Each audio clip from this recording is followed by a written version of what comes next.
A grabar entonces, ahí estamos, para que todo el mundo pueda este, ver esto en todo caso después.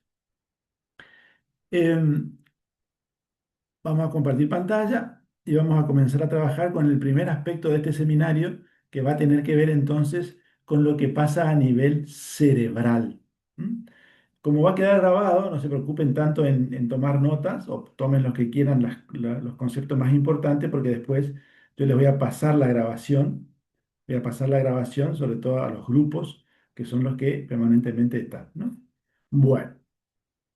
La cocaína no solo altera el estado de ánimo de la persona, ¿no? Sino que modifica la manera de pensar de la persona, ¿no? De reaccionar, de sentir y de vincularse. Fíjense cuántas cosas, ¿no? No solamente afecta el estado de ánimo, sino que modifica también la manera de pensar, de reaccionar, de sentir y de vincularse. Es por eso que eh, la familia, ¿no? La pareja, este que comparte la vida con la persona que consume, va a estar también ante una situación crítica, de crisis, ¿no? De situación que va a tener que enfrentar para poder entonces llevar adelante una cotidianidad con alguien que está en el consumo de cocaína. ¿Qué le pasa al cerebro? Primera pregunta, ¿no? Que hay que resolver. Bueno, en principio el cerebro se va a hacer adicto, se va a hacer dependiente. Si quieren, sacamos la palabra adicto y ponemos la palabra dependiente. Se va a hacer dependiente porque los neurotransmisores, que son los que siempre son parte de la funcionalidad del cerebro, van a estar de alguna manera alterados o dependiendo, por eso es la palabra dependiente, de las cocaínas, de la sustancia, ¿no? Imaginen cuando uno consume más de una sustancia.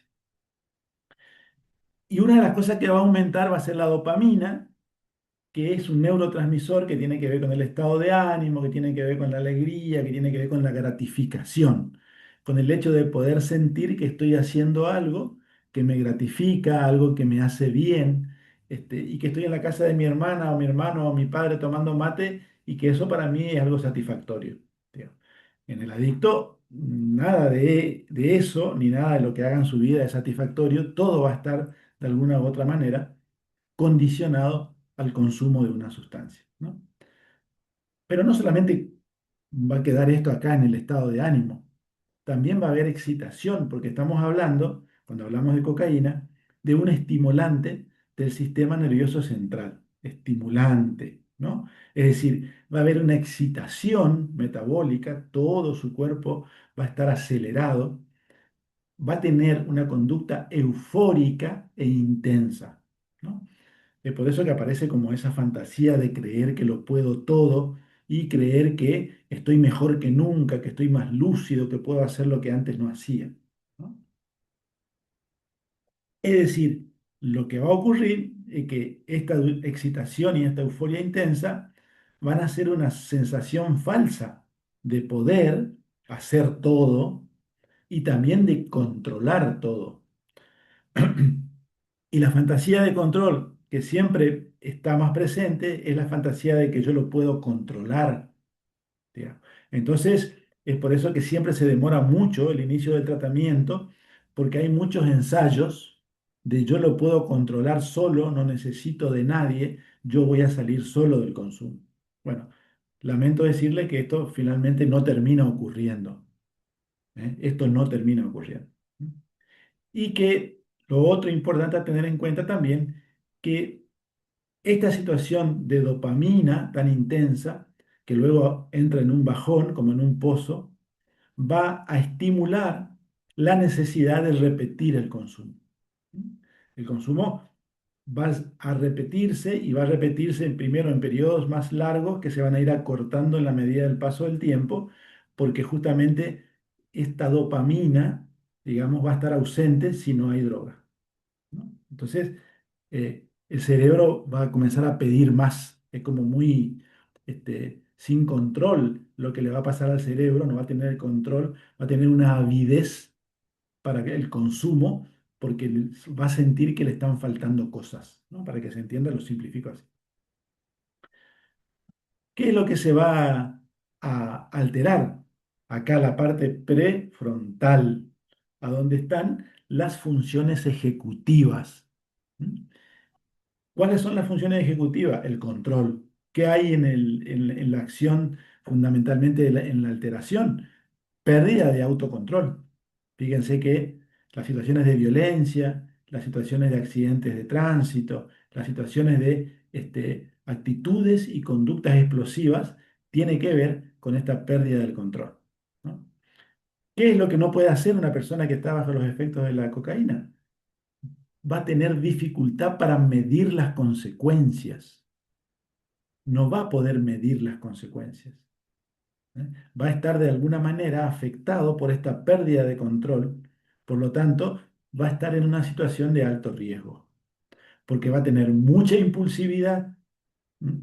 Y porque no va a poder tomar decisiones. Hay una lectura errónea de la realidad, hay una lectura fantaseada de la realidad, que es esto que Bauman llama la niebla cognitiva. No leo las cosas tal cual son, las leo dentro de este contexto de impulsividad, de impulsividad, ¿no? Y de dificultad Sí.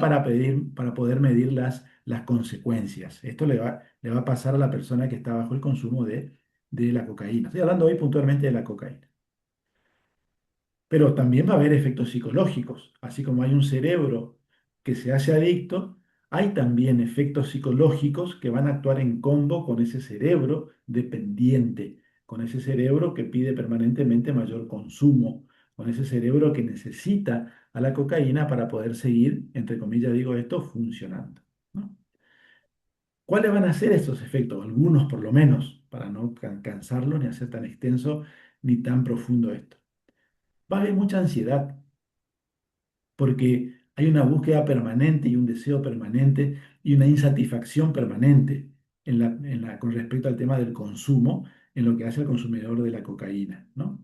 Que va a traer consecuencias. Una de las consecuencias más comunes es el tema de la paranoia, esta sensación de que están hablando de mí, me mienten, hay alguien con ella. Esto ocurre mucho, mucho en las parejas de personas que están con otra en situación de adicción y de consumo de cocaína, sufren mucho las situaciones de paranoia de las personas que consumen, ¿no?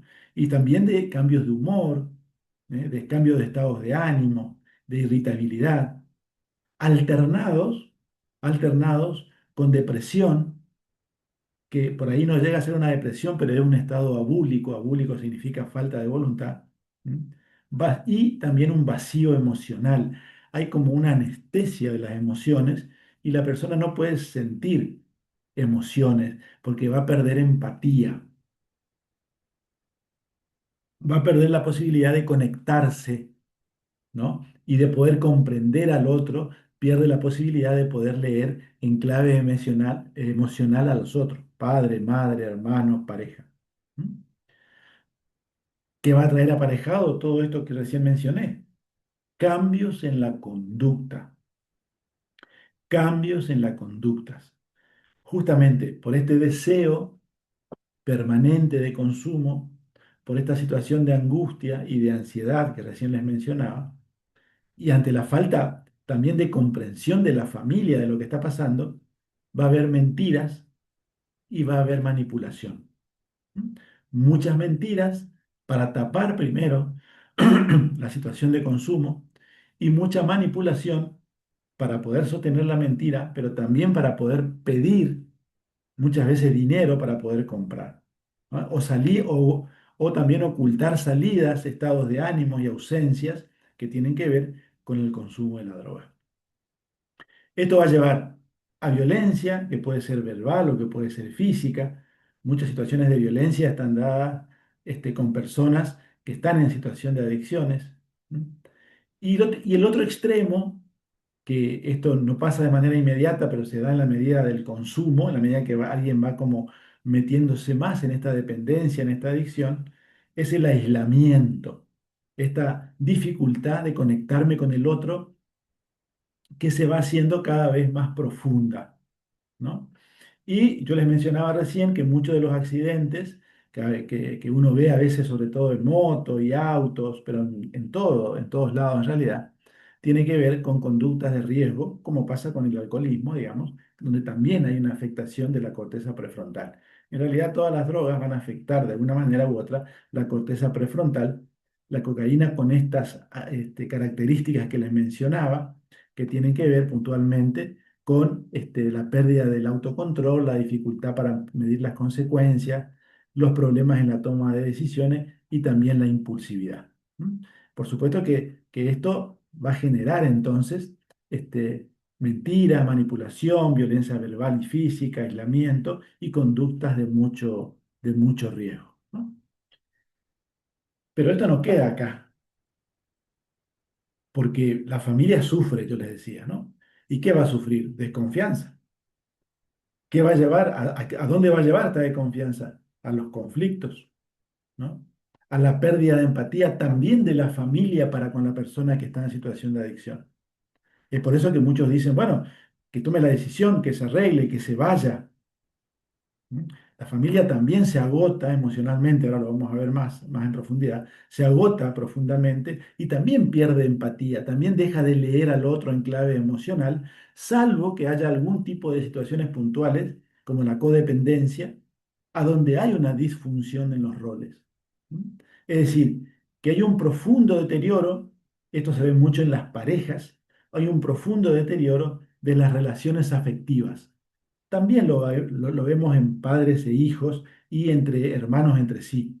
Hay un deterioro porque la familia sufre las consecuencias justamente de esta focalización a veces, en la persona que consume y dejando de lado a veces otras actividades familiares que eran comunes o dejando de lado a veces la atención a otros hermanos que no están en consumo y que comienzan a reclamar. Esto va a llevar entonces a la situación de conflictos que se van a ir agravando en la medida del paso del tiempo, a la pérdida de empatía, ¿no? Esto de que, bueno, te ayudo, pero estoy cansado, te ayudo, pero vos no cambiás, y acá es donde hay que poner justamente límites y generar cambios importantes para poder generar cambios reales. Eso lo vamos a ver después, ¿no? Entonces, hay un impacto profundo en los vínculos que va a tener que ver con desconfianza familiar, conflictos permanentes, pérdida de empatía y deterioro de las relaciones afectivas, ¿no?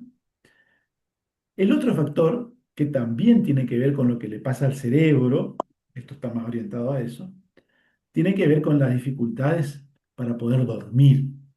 Al ser un estimulante, ¿no?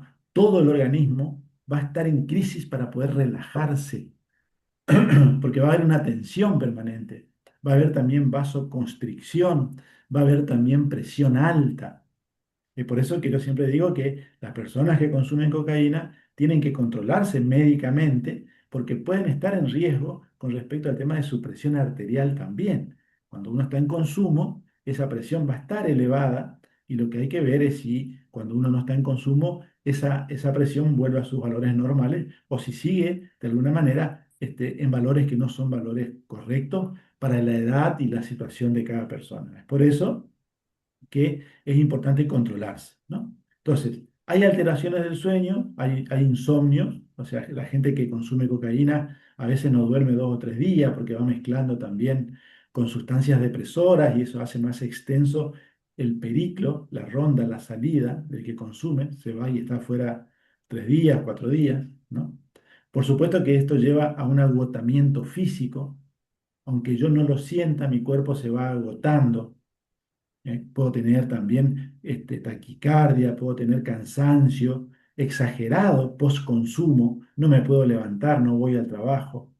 Es decir, todo lo que tiene que ver con la organización de la vida de todos los días comienza a deteriorarse. ¿Eh? Me desorganizo porque no puedo descansar, porque permanentemente tengo también la mirada de otros sobre lo que me pasa a mí y que yo generalmente niego, naturalizo, o cuando me preguntan me voy y me pierdo, ¿no? Esto va a llevar a picos, picos abúlicos sin ganas de hacer absolutamente nada, ¿eh? U extremos casi maníacos de energía. ¿no? O sea, a full, como que puedo todo, esto que yo les mencionaba. ¿No? Van a haber dependencias, o sea, esto va a generar, así como el cerebro, así como el cerebro va a necesitar la droga para poder seguir funcionando, la parte psicológica, el factor psicológico, el área psicológica de la psiquis del sujeto, también va a estar alterada, ¿no? Y hablamos entonces de una dependencia neurológica y de una dependencia psicológica, como para poder comprenderlo, digamos, ¿no? Y esta dependencia va a estar dada por la idea real, producto de la falta de la droga, de una necesidad imperiosa por consumir, una necesidad mental imperiosa. Imperiosa significa que no puedo hacer ninguna otra cosa salvo ir a buscar para consumir, salvo ir a buscar para consumir, ¿no? Aparece a nivel psicológico la creencia de que nada puede funcionar si yo no consumo. Muchas personas recuperadas, cuando uno habla con ellos, ellos dicen, bueno, yo pensé que jamás yo iba a poder vivir sin cocaína. Hay una creencia entonces de no poder funcionar si no tengo la cocaína. Y por supuesto que esta necesidad, este cansancio, lleva a una pérdida de interés por actividades de todos los días cotidianas. ¿Qué vemos? Que dejan el estudio, ¿qué vemos? Que dejan el trabajo, o como no van, como están tan desorganizados y tan en caos, tienen problemas laborales, terminan separándose, muchos de ellos, los hijos por un lado, la mujer por el otro, digamos, ¿no? Vuelven a vivir con sus padres. ¿Mm? Entonces, hay elementos fundamentales que tienen que ver entonces con esto que ocurre, ¿no? Y por supuesto que aparece como prioridad, le diría que absoluta, solamente el consumo. ¿Mm? Aparece como prioridad absoluta solamente el consumo. Es como que el mundo desaparece del adicto y aparece solamente ahí en la meta esta necesidad imperiosa de consumir, digamos, ¿no? Disculpe, profesor, Sí, le pregunto, sí. em, ¿cuánto tiempo dura en desintoxicarse una persona de consumo de sustancias blando duras o alcohol? Va a depender de varios factores. Va a depender de factores físicos, va a depender del tipo de sustancia, de la cantidad de tiempo de consumo, de la modalidad de consumo. Y también, por supuesto, de la condición física de la persona, si está bien alimentado o no, si ya tuvo algún tipo de exceso anterior o no, porque las condiciones hepáticas y renales y físicas en general van a hacer que eso cambie. Pero hay parámetros más o menos establecidos con respecto a lo que uno tiene ya catalogado en base a los tratamientos. Así que, pero ahora les cuento eso, María, una vez que termine con todo lo que tengo, vamos a las preguntas. Así que anotar las preguntas y vamos a trabajar sobre eso, que está buena la pregunta. Está muy Muy bueno. Por supuesto que estos factores que tienen que ver con dependencia psicológica, calculen que hay mentiras, calculen que hay creencias de no poder funcionar sin cocaína, calculen que hay pérdida de actividades saludables, calculen que hay pérdida absoluta o hay una creencia errónea de que solamente puedo vivir si consumo, va a traer consecuencias familiares, ¿no? Y estas consecuencias familiares van a llevar a un desgaste emocional, ¿eh? Van a llevar a la familia a situaciones de miedo, de desesperación. Aparece entonces, ante esta situación, la codependencia, que tiene que ver con la focalización a veces de las actividades y de la vida de una o más personas solamente con respecto a lo que les pasa a este que está consumiendo. Pero esta codependencia va a tener características distintas, nos van a ser todas iguales. Algunos van a querer ser héroes, otros van a ser acusadores, otros van a ser salvadores, otros van a querer ser justificadores. Después lo vamos a ver, ¿no? Es decir, la tranquilidad familiar desaparece.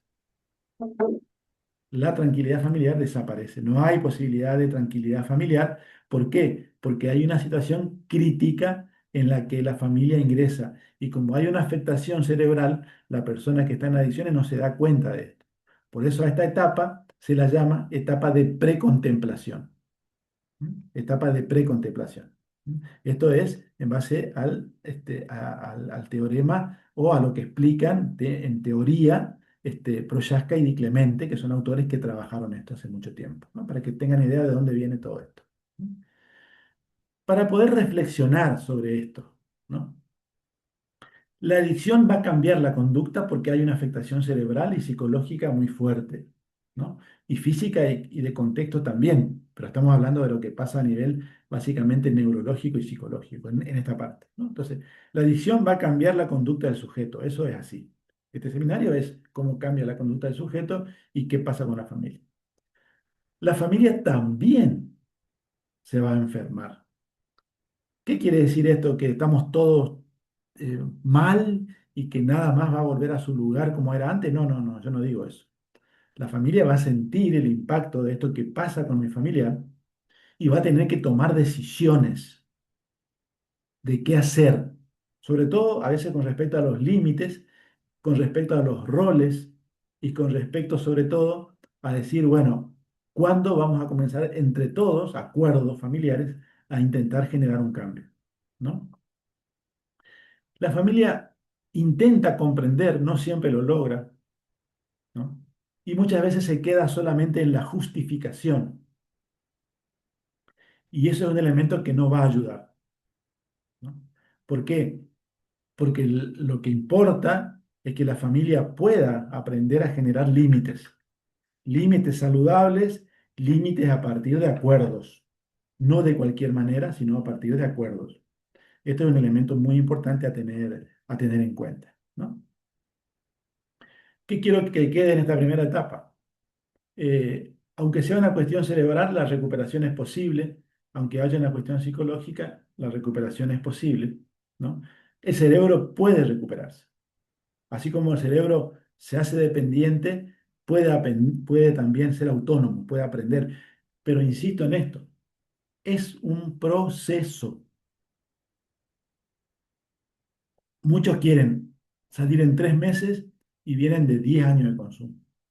Bueno, no se puede, porque hay que estar atentos, porque hay sensibilidades que trabajar y porque hay procesos que tienen que ver con la abstinencia, que no es solamente el síndrome de abstinencia agudo, sino también síndromes de abstinencia que tienen que ver con la conducta adictiva, con lo que pasa con la persona que estuvo en situación de adicciones y su vida cotidiana, su vida de trabajo, su vida esta de todos los días. Y ahí es importante tener en cuenta que hay que tener paciencia, ¿no? Eh, la familia debe comprender que es importante el apoyo, tanto para la persona que consume como para la familia. Porque lo que uno encuentra es, bueno, listo, acá está mi hijo, él es el adicto, nosotros nos lavamos las manos, ya está en tratamiento, listo. Bueno, no, no, no, no es así, digamos. No es que ya está en tratamiento y está todo listo, no. Está en tratamiento, inicia un tratamiento, veamos ahora nosotros qué tenemos que hacer para también poder generar cambios. Esto se ve mucho y es muy importante y es muy lindo ver cómo las familias que vienen primero en situación de crisis, luego van generando cambios en los roles, en las actitudes, en las conductas, y le diría que sanan en conjunto, reparan en conjunto, ¿no? ¿De qué manera? Al reparar los vínculos, al reparar los vínculos, ¿no? Por lo tanto, la ayuda profesional es importante. La ayuda profesional es importante. Una de las cosas importantes a tener en cuenta cuando uno toma la decisión en familia de hacer un tratamiento es dónde, cuándo, con quiénes, en la medida que haya. Porque también sé que lamentablemente no en todos los lugares encontramos elementos facilitadores para poder llevar adelante un tratamiento de adicción, ¿no? Entonces, esto me parece que es muy importante a tener en cuenta. Hasta acá, entonces, lo que pasa con el cerebro, lo que pasa con el cerebro y este contexto inmediato y lo que pasa también a nivel psicológico, ¿no? Dejo de compartir acá para volver a compartir y vamos. Después vamos a las preguntas, así que ustedes no se vayan a preocupar. Perfecto. Este, comparto. Bien. Acá vamos a hablar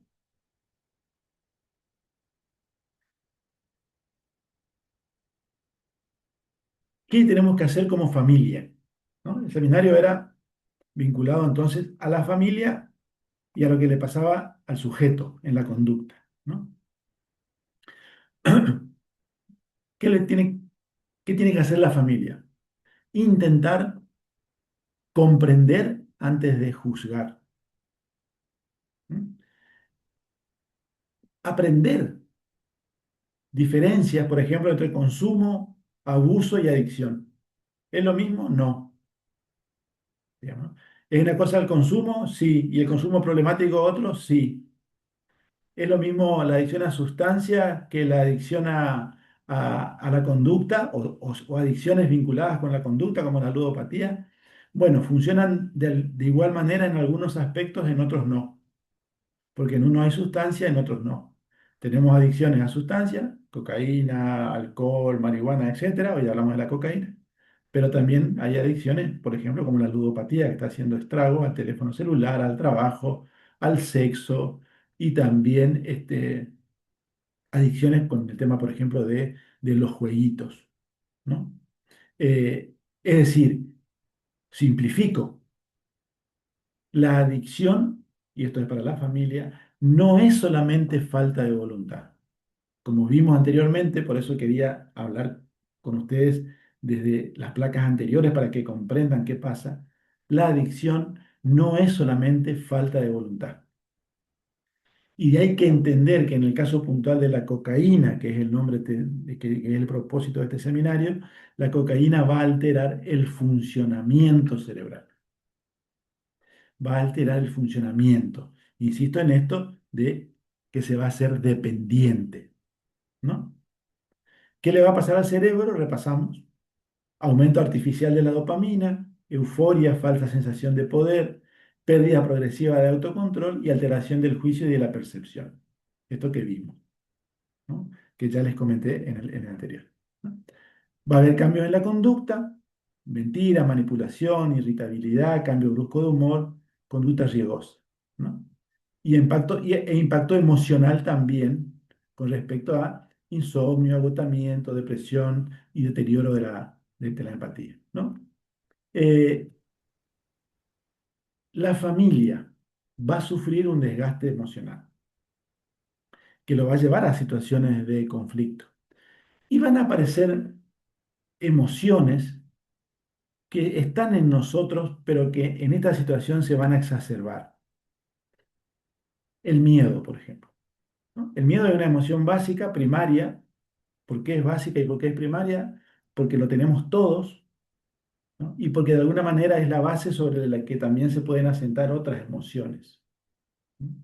Por lo tanto, por eso se llama una emoción básica y primaria, ¿no? Como lo es, por ejemplo, también la alegría, o como lo es, por ejemplo, el asco, ¿no? Son emociones primarias.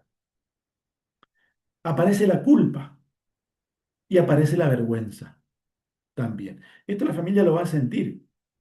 A veces con respecto a los vecinos, con respecto a los parientes.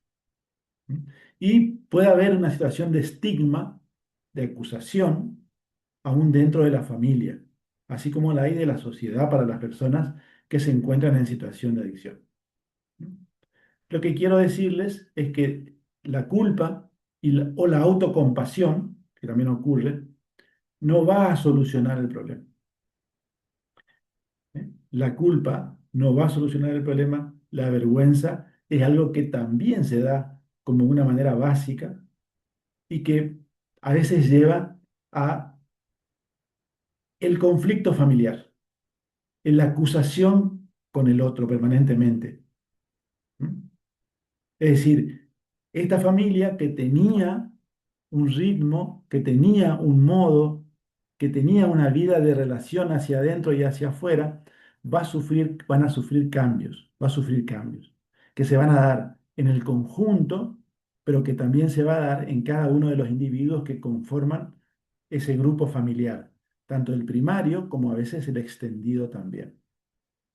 Es decir, va a haber una pérdida de la tranquilidad familiar, lo que va a llevar, así como las drogas llevan a una desorganización del sujeto, ¿eh? Este efecto de esta etapa de precontemplación va a llevar a la familia a una desorganización del hogar, ¿eh? Los hogares comienzan a sentir ese impacto que se da también a veces en situaciones, les diría que, de reacciones físicas, psicosomáticas en los miembros de la familia, ¿no? Que tiene que ver también con cambios en los estados de ánimo, que tiene que ver con enojos repentinos y que tiene que ver también con conductas, que muchas veces son codependientes, coadictivas o codependientes. Hoy se habla más de codependencia que de coadicción, pero los dos funcionan más o menos igual, para poder entender entonces qué le está pasando a la familia, ¿no? Los vínculos se van a comenzar a resquebrajar, esa es la verdad. Los vínculos se van a comenzar a resquebrajar, ¿no? Va a haber en algunas ocasiones, no en todos, una ruptura en esos vínculos, porque va a comenzar a haber desconfianza. Recuerdan que en la placa anterior hablábamos de mentira y hablábamos de manipulación. Bueno, la familia aprende que el otro me está mintiendo, aprende que el otro me está manipulando y comienza a desconfiar, porque también se pierden cosas. Vendimos la máquina que era del abuelo, alguna joya, herramientas que a veces son de tu papá, de tu mamá, ¿no? Y comienza entonces, y acá aparece esta situación a tener en cuenta, el tema de la violencia verbal o física intrafamiliar.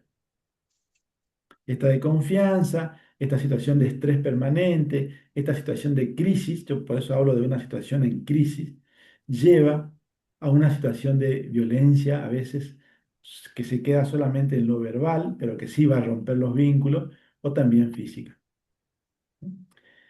Y como consecuencia de esta desconfianza y como consecuencia de esta situación de violencia verbal o física, va a aparecer necesariamente el distanciamiento afectivo.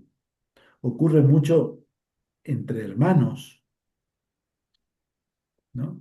El distanciamiento afectivo, esta situación de, bueno, mirá, eh, me pasa algo con vos.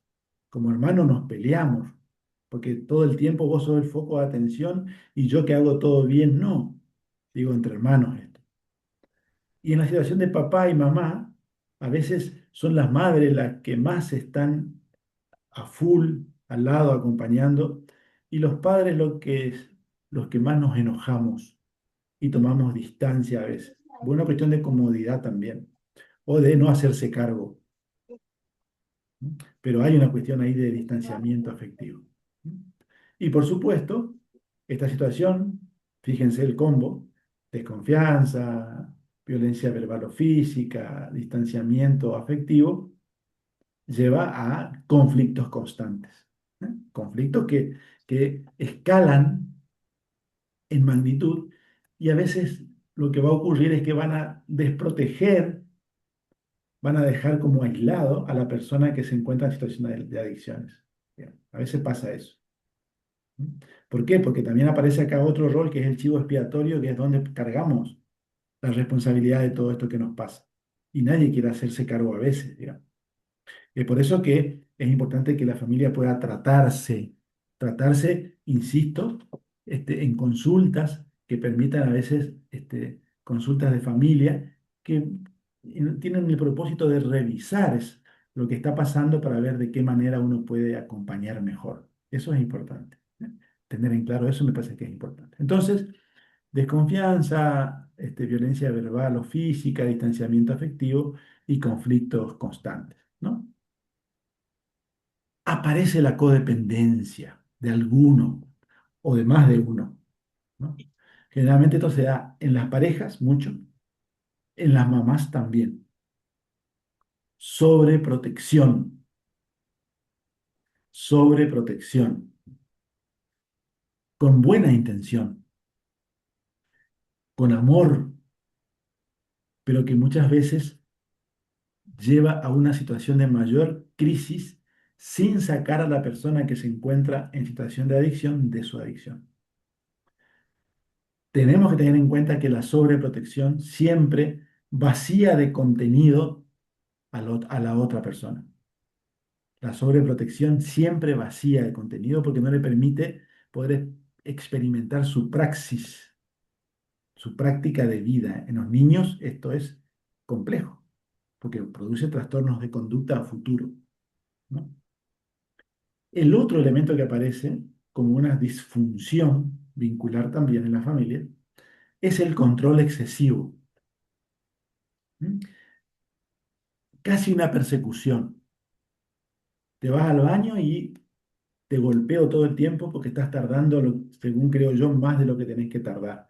Sobre todo en los tratamientos, esto los chicos y las chicas siempre expresan, ¿no? Que no me puedo ni ir al baño porque cuando pasan 5 minutos están golpeando la puerta. De manera justificada o no, pero aparece un celo excesivo, un control. Celo digo por control y por cuidado. Control excesivo, ¿eh? O por el otro lado, así como hay alguien que tiene un control excesivo, hay otro que encubre, que no cuenta toda la verdad, que no le dice al jefe que no se va a trabajar porque en realidad recién llegó o porque estuvo drogado. Entonces dice, no, decirle que estoy enfermo. Bueno, en las parejas pasa mucho esto, que terminan haciéndose cargo de lo que el otro no puede hacerse cargo, ¿no? Entonces, sobreprotección, que se da como un control excesivo, como un encubrimiento, o a veces en este vivir pendientes del consumidor, en esta idea fantasiada de creer que yo soy el héroe y el único o la única que te va a salvar de este lugar en este lugar, de este lugar en el que estás, digamos, ¿no? Entonces digo pendiente del consumidor. Tan es así que dejo de hacer cosas para mí. No me voy al gimnasio, no me voy a cortar el pelo, dejo todo para después. Actitudes que se notan mucho en la familia y que comienzan a despertar reclamos familiares, en las parejas sobre todo. Estás todo el día con tu hijo, al final, fíjate que dejaste todo lo que no te juntás con tus amigas, o sea, o con tus amigos, ¿qué pasa? ¿No? O sea, hay ahí como un vivir todo el tiempo en pro de estar al lado del otro para que el otro no consuma y lamentablemente a veces el consumo aparece igual. Porque hay mentira, porque hay manipulación, como veíamos anteriormente. Algunos de estos roles para que puedan entender el tema de la codependencia. Uno, el salvador. Yo lo voy a salvar. Yo voy a hacer todo lo que está a mi alcance. Voy a dejar mi vida con tal de salvarlo al otro. El rol del salvador. ¿Sirve? No sirve. El otro lado, el perseguidor. Yo voy a controlar y cuando me voy a trabajar te voy a dejar con llave para que no puedas salir y me voy a ir con vos. Me voy a la esquina, vamos juntos. A tal lugar siempre al lado. Persigo todo el tiempo. ¿De dónde venía? ¿Dónde están? Que no digo que no sea necesario, pero digo que no es la forma cuando tiene esta característica tan obsesiva, tan de TOC, ¿no?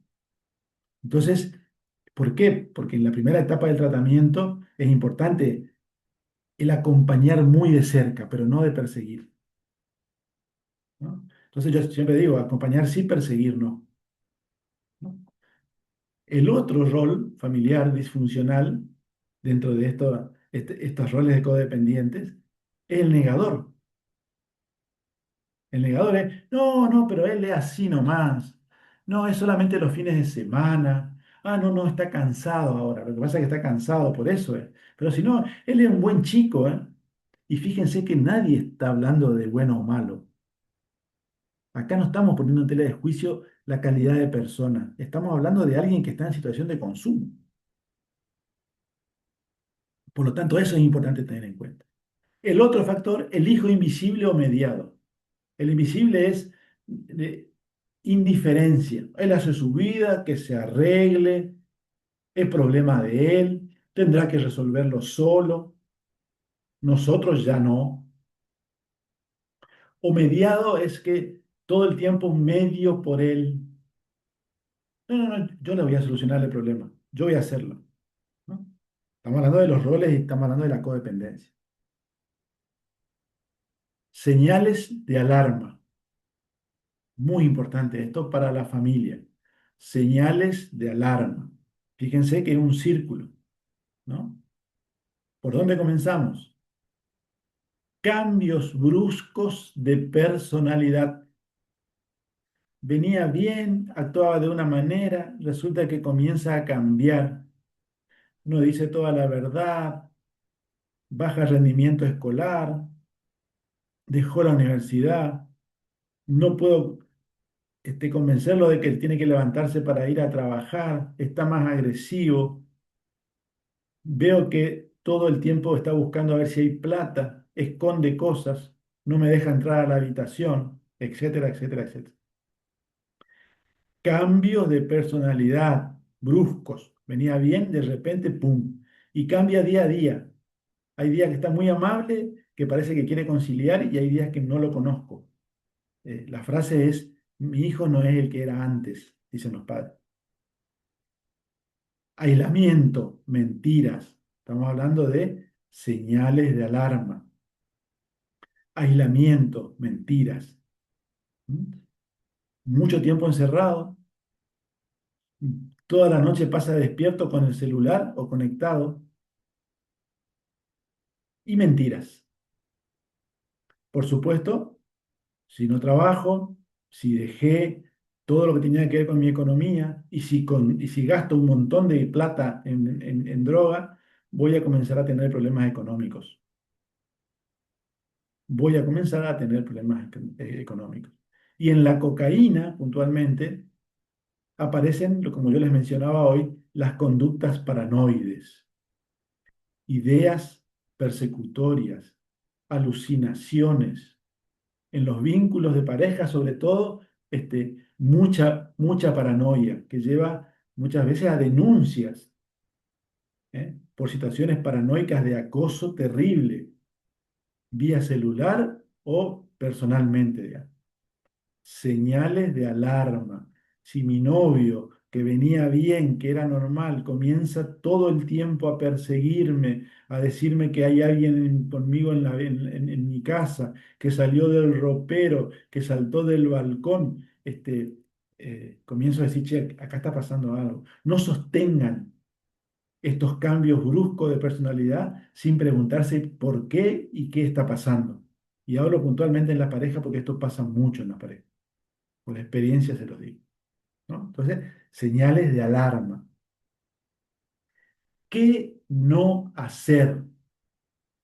¿Qué no hacer? No encubrir el consumo. No miento ni te cubro. De ninguna manera. Soy cómplice de tu consumo. Mucho de esto pasa en las abuelas, tíos, tías. No sostener económicamente la adicción. No sostener económicamente la adicción. Porque muchos, no te doy yo como papá, no te da la mamá, no me doy la pareja, pero resulta que me voy a la abuela y la abuela le da. Digo como un ejemplo pavo, pero que existe, ¿no? Lo otro es no normalizar las conductas destructivas. Yo te quiero y porque te quiero, te digo que el límite es tenés que hacer un tratamiento. Yo no voy a ser un cómplice de que vos te destruyas y te mates, porque la droga destruye y mata. Si alguien dice otra cosa, no está entendiendo de qué estamos hablando. No normalizar las conductas destructivas que terminan también afectando, como vimos, a la familia, ¿no? Lo otro es amenazar sin consecuencias reales. Esto es, te digo que te voy a internar, pero resulta que después digo, bueno, no, déjalo nomás, después vemos. No, no, no, no es una amenaza, es una acción, acuerdos para poder llevar adelante una acción. Si vos no podés salir de la sustancia, tenés que iniciar un tratamiento. Y todos acordamos que sí o sí tenés que iniciar un tratamiento, ¿no? Para que se pueda entender esto de qué se trata. Es decir, qué es lo que no debemos hacer y es lo que generalmente se hace. Se encubre el consumo, se sostiene económicamente, se normalizan las conductas destructivas y se amenaza, pero nunca se hace nada. Esto pasa y pasa mucho, ¿no? ¿Qué sí puede hacer la familia? Veíamos que no, ahora vemos qué sí puede hacer la familia. En primer lugar, trabajar la codependencia. ¿Cómo?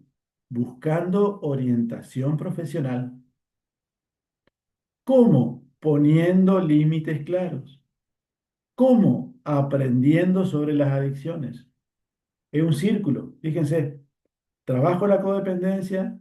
¿Cómo? Conociendo, viendo, sabiendo, buscando orientación para que me ayude. Saber que tengo que poner límites y que decir no es un límite del amor.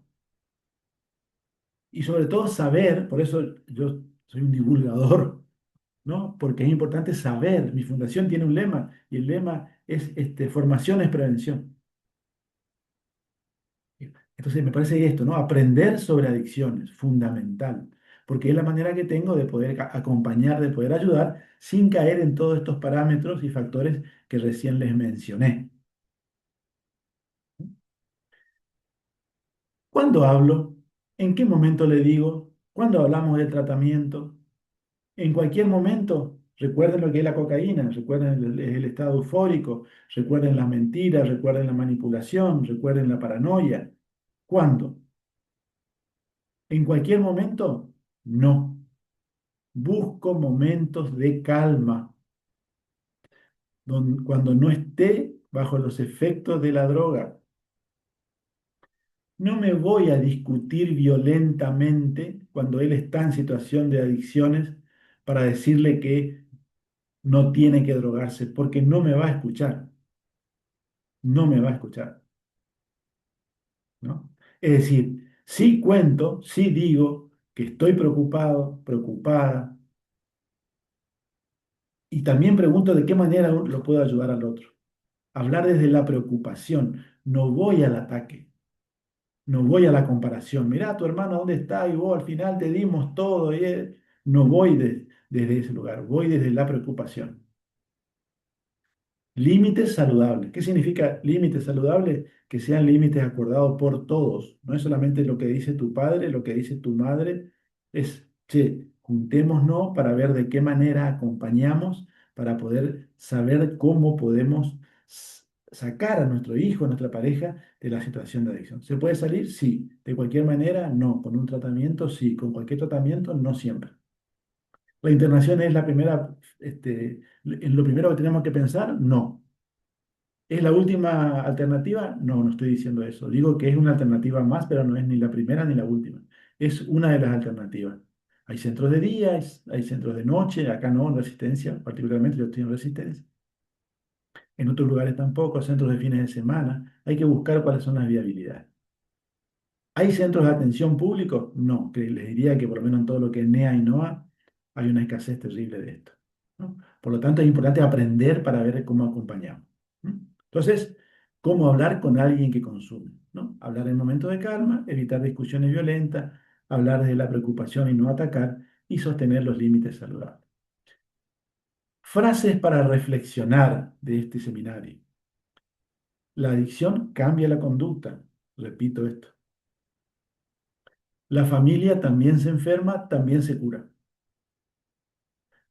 Poner límites es muy importante porque es cuidar también, ¿no? Y comprender una adicción no significa justificar. Comprender la adicción no significa justificar. Esa es la verdad. Comprender la adicción no significa justificar. Comprender es acompañar, pero no justificar. Eso es sumamente importante. ¿La recuperación es posible? Sí. ¿La familia también necesita ayuda? Sí. Nadie cambia solo, también eso es así, es real, digamos. Y el primer paso es dejar de negar el problema, no negar el problema. Eso es fundamental. No se niega el problema. Se lo enfrenta. ¿Cuesta? Sí. ¿Es fácil? No. ¿Siempre conseguimos resultados? No siempre. Pero esa es la realidad, ¿no? Por último, nosotros somos una fundación. Si alguno quiere, esto es totalmente voluntario. Acá está nuestro alias, fundacionceps.org. Cualquier ayuda que ustedes nos den, a nosotros nos sirve, porque nuestro propósito es dar seminarios, charlas, cursos, y ahí becamos, promocionamos y tenemos también un centro de atención, que es solidario. Cada vez nos mantenemos más solamente con el aporte solidario de la gente. ¿No? Así que es esto, fundacionset.org, les va a quedar, les dejo un rato ahí para que lo puedan ver. El que quiere puede colaborar ayudándonos. Si no, no hay ningún problema, esto es gratis. Muy bien. Eh, Pasamos a las preguntas. ¿Le parece? ¿Quién quiere preguntar? De todo esto que hablamos, ¿quién quiere preguntar? Eh, yo, Adelante. doctor, Sí, Paulita, decime. ¿cómo está? Le consulto. Sí, Yo había escuchado en varias ocasiones a varias gente que decían no me entienden sí, en el tema de adicciones. sí, De mi punto de vista, yo sé que la familia por ahí no entienden y es difícil, sí. pero también pienso que tendrían que poner de su parte y colaborar por sí mismos para que ellos puedan curarse. Ujú, sí. Y otra pregunta es, ¿cuánto tiempo, como le dice la pregunta, dura en el caso de no de curarse definitivamente, de desintoxicarse? Bueno, vamos a la primera parte, la comprensión. Bueno, pero ahora vamos a hacer una cosa para que esto no sea tan largo después. Voy a dejar de grabar. Le agradezco entonces a todo lo que está presente. Esto va a estar ya mañana grabado. Yo voy a pasar en los grupos para que puedan también ver. Así que dejo de grabar. Muchas gracias.